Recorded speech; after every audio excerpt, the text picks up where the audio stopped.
కూడా తీసుకురావచ్చండి. అంటే ఒక డ్రాప్ ఆఫ్ వైట్ తీసుకుని ఆ బ్రౌన్ లో మిక్స్ చేస్తూ చూసారంటే ఈ మీడియం వల్ల మీకు ఆ స్ట్రోక్స్ చూసారంటే ఇలా చాలా ట్రాన్స్పరెంట్ గా ఇలా గ్లాస్ లుక్ వస్తుందండి. ఆ లుక్ వస్తుంది.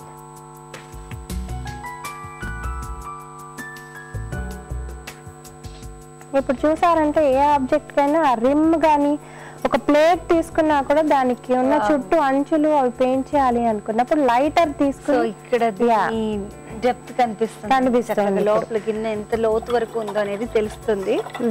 నీట్ గా ఉంది. తర్వాత షెల్ వచ్చేసింది, అలాగే చైనా వేర్ కూడా వచ్చేసింది. దీనికి ఇంకా ఏమైనా ఇలా రింగ్స్ లాంటివి కానీ ఏమైనా హ్యాండిల్స్ లాంటివి పెట్టచ్చు. లేదనుకుంటే దాని మీద కొన్నిసార్లు ఏంటంటే వాళ్ళు బేక్ చేసే ముందర కొన్ని పెయింట్స్ వేస్తారండి, అవి కూడా మనం వేయచ్చు, పెయింట్ చేయొచ్చు. అంటే అదే బ్లూలో వచ్చి సమ్ టైమ్స్ సెల్ఫ్ డిజైన్ లాగా ఉంటుంది వాటి మీద. సో అలాంటివన్నీ కూడా పెయింట్ చేసుకోవచ్చు మనం. అవి ఎలా పెయింట్ చేయొచ్చు అంటే ఒక సైడ్ డార్కర్ కలర్ తీసుకుని ఒక సైడ్ లైటర్ కలర్ తీసుకుని దాని మీద ఉన్న కొంచెం ప్యాటర్న్స్ అవి కూడా ఫామ్ చేయొచ్చు ఇలా జస్ట్ బ్రష్ తో. బట్ అవి వచ్చి అంత క్లియర్ గా చూపించాల్సిన అవసరం లేదు. అంటే సమ్ టైమ్స్ మీరు ఫోటోగ్రఫీ కూడా చెప్పాను కదా, ఇవి వచ్చి పిక్చర్ స్టిల్ లైఫ్ అంటే పిక్చర్స్ తీసుకుని పెయింట్ చేస్తారండి. అంటే ఒక రియల్ ఫోటోని తీసుకుని అంత రియలిస్టిక్ గా తీసుకురావడానికి ట్రై చేస్తారు. సో అట్లాంటప్పుడు ఏంటంటే వీటి షాడోస్ అంత క్లారిటీ ఉండదు. ఆబ్జెక్ట్ యొక్క డిజైనింగ్ చేసిన పీస్ కదా, బౌల్ చుట్టూ ఫ్లవర్స్ లాగా ప్రింట్ లాగా ఉన్నలాగా చేస్తున్నారు కదా. ఎగ్జాక్ట్లీ. సో ఇప్పుడు వచ్చి ఇంకొక షేప్ అడిగారు కదండి, షెల్ వచ్చి అంటే కొన్ని స్టార్ షేప్ లో కూడా ఉంటాయండి. స్టార్ షేప్ లో షెల్ కూడా పెయింట్ చేసుకోవచ్చు మనం. సో ఇప్పుడు వచ్చి ఒక బేసిక్ గా స్టార్ షేప్ లో ఉన్న ఒక షెల్ ని తీసుకొని దాని మీద వచ్చి you can do these kind of strokes. అంటే నేను ఇందాక చెప్పాను కదా, ఒక వైట్ అండ్ ఇది తీసుకుని తీసుకుని వాటి మీద ఉన్న అంటే టెక్స్చర్ చూపించండి. బేసిక్ గా గవ్వ మీద ఒక కైండ్ ఆఫ్ టెక్స్చర్ ఉంటుంది, వాటిని ఇలా చూపించచ్చు జస్ట్ లేయర్స్ తో. ఇది అయిపోయింది కదండి, చాలా బాగుంది. మరి ఇలా డ్రా చేసినవి ఆల్రెడీ డ్రా చేసినవి ఏమైనా ఉన్నాయా? తప్పకుండా చూపిస్తాను.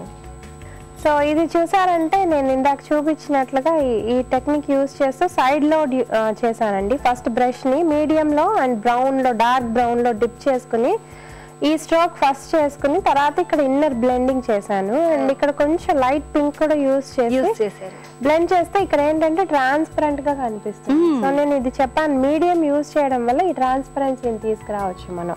ఓకే. సో ఇలా పెయింట్ చేసుకుని ఈ స్ట్రోక్ నేను చూపించాను రిమ్ కి కూడా. ఈ రిమ్ కి దీనికి ఒకటే కైండ్ ఆఫ్ స్ట్రోక్ అండి. అప్పుడు ఏంటంటే మీకు రెండు లేయర్స్ కి మధ్యలో డిఫరెన్స్ తెలుస్తుంది. తర్వాత కలర్ టెక్స్చర్ కూడా నీట్ గా టైం తీసుకుని అంటే సన్న బ్రష్ తో ఈ లైన్స్ అన్ని కూడా తర్వాత ఫిల్ చేస్తూ వెళ్ళడమేనండి. బట్ బేసిక్ గా ఏంటంటే మీకు ఆ ట్రాన్స్పరెన్సీ తీసుకురావాలి అంటే అట్లా సైడ్ లోడ్ చేసుకుని ఫస్ట్ బ్యాక్గ్రౌండ్ స్ట్రోక్స్ చేయాలి. తర్వాత వచ్చి చైనా వేర్ కూడా అదే గ్లాస్ బౌల్ ని పెయింట్ చేయడం కూడా నేను చూపించాను కదా, మీడియం యూజ్ చేయడం వల్ల ఏంటంటే ఆ బ్లెండింగ్ మనం కంప్లీట్ గా చేయలేదు, బాగా చేశారు కాబట్టి. అంటే మీడియం తో అలా బ్లెండ్ చేస్తూ ఉంటే ఇలా బ్రష్ ని ముందుకు వెనక్కి చేస్తూ ఉంటే ఇదంతా కూడా కలర్ అంతా కూడా పక్కకు జరిగినట్లుగా కనిపించి పూర్తిగా ట్రాన్స్పరెన్సీ వస్తుంది. బికాస్ ఆఫ్ ట్రాన్స్పరెన్సీ ఇక్కడ గ్లాస్ లాగా కనబడుతుందండి. 100% ఇది గ్లాస్ లాగా చెప్పేసేయచ్చు మేడం. సో అంత క్లీన్ గా ఉందండి, ట్రాన్స్పరెన్సీ తెలుస్తుంది దాంట్లో.